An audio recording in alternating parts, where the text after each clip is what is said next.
Zoti Rapaj, deri tani për këtë vit, sikur se e përmendëm, sipas Agjencisë për Zhvillimin Bujqësor dhe Rural, AZBR, mbi 52.589 fermerë në të gjithë vendin kanë marrë financim nga skema kombëtare e mbështetjes të bujqësisë 2025.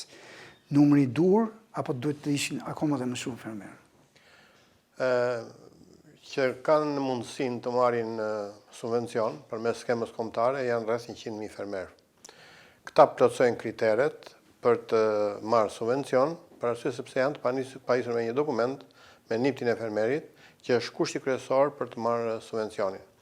Njëkohësisht kemi parasysh që fragmentarizimi i tokës që ne kemi dhe numri i madh i fermerëve bën që ne të kemi një numër të konsiderueshëm, më shumë se 100.000 fermerë, që duhet të marrin subvencion për arsye sepse kontribojnë në zhvillimin e bujqësisë dhe të sektorit të ekonomisë ushqimit në tërësi, të fushës së ekonomisë ushqimit në tërësi.